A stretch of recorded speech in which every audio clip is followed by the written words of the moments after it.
నోళ్ళు ప్రాంతీయ పార్టీలు టీఆర్ఎస్ లెక్కనే దేశంలో దగ్గర ఓ 10-15 ఉన్నాయి. పశ్చిమ బెంగాల్లో మమతా బెనర్జీ ఉన్నది, ఒరిస్సాలో నవీన్ పట్నాయక్ ఉన్నాడు, ఉత్తరప్రదేశ్లో మాయావతి గారు ఉన్నారు, ఉత్తరప్రదేశ్లోనే సమాజ్వాదీ పార్టీ ఉన్నది, అదే మాదిరిగా ఆంధ్రప్రదేశ్లో జగన్మోహన్ రెడ్డి ఉన్నాడు, ఇంకా చాలా మంది ఉన్నారు. ఇట్లా ఈ దేశంలో అటు కాంగ్రెస్ పొడగిట్టనోళ్ళు ఇటు బీజేపీ వాసన వడనోళ్ళు దేశంలో ఈరోజు మన మధ్యలోనే 150-170 సీట్లు వచ్చే అవకాశం ఉన్నది.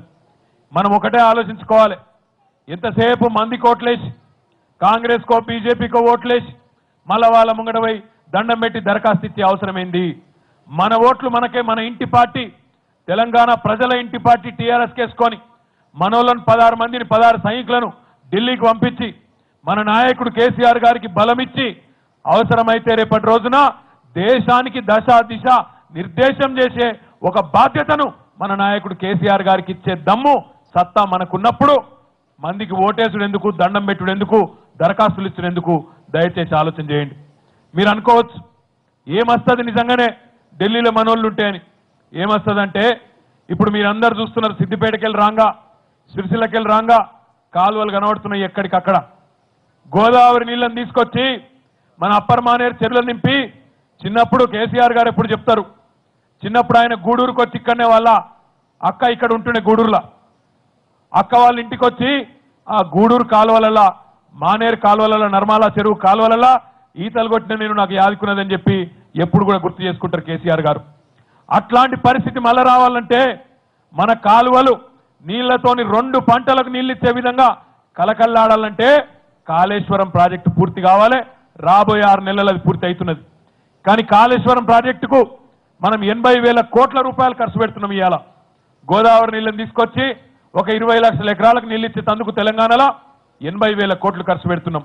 రేపటి రోజున వినోదన్న గెలిచి కేంద్ర మంత్రిగా ఉంటే ఏమొస్తుంది మనకంటే, ఢిల్లీలో టీఆర్ఎస్ వాళ్ళు చక్రం తిప్పితే ఏమొస్తుందంటే ఆ 80,000 కోట్ల రూపాయలల్లో 90% రూపాయలు 90% పైసలు ఢిల్లీకి వెళ్ళే కేంద్ర ప్రభుత్వం నుంచే వస్తాయి.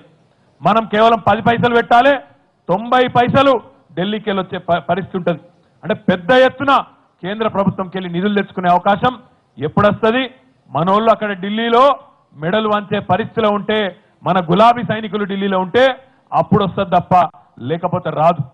ఇంకొక మాట కూడా నేను మీకు యాద్ చేస్తున్నా, మిషన్ కాకతీయ, మిషన్ భగీరథ లాంటి మంచి కార్యక్రమాలకు కేంద్రంలో ఉండే ప్రభుత్వానికి అక్కడి వాళ్ళే ఉత్తరం రాసిండ్రు. కేంద్రంలో ఉండే నీతి ఆయోగ్ అనే సంస్థ ఉంటుంది, సిఫారసు చేసింది, అయ్యా నరేంద్ర మోడీ గారు భారత ప్రధానమంత్రి గారు, తెలంగాణ ప్రభుత్వం కేసీఆర్ గారు మంచి పథకాలు తీసుకున్నాడు, మంచి పని చేస్తున్నాడు, ఆయనకు ఒక 24,000 కోట్లు ఇస్తే మంచి జరుగుతుంది, దేశం మొత్తానికి కూడా మంచి జరుగుతుందని చెప్పి వాళ్ళు సిఫారసు చేసినారు.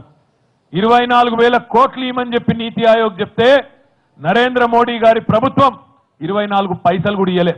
ఎందుకు ఇయ్యలే? ఇలా దేశంలో ఎట్లా నడుస్తున్నది కథ అంటే, బడితే ఉన్నోందే బర్రె, ఎవరి దగ్గర కట్టి ఉంటే వాడే బర్రెని మలుపుకొని పోతూనే ఉన్నాడు. అట్లా నడుస్తున్నది ఇవాళ దేశం. కట్టె మరి ఎవరి దగ్గర ఉన్నది ఇవాళ దేశంలో? నరేంద్ర మోడీ చేతులు ఉన్నది. అందుకే అన్ని మలుపుకొని బీజేపీ వాళ్ళు పాలించే కాడికే తీసుకొని పోతున్నాడు.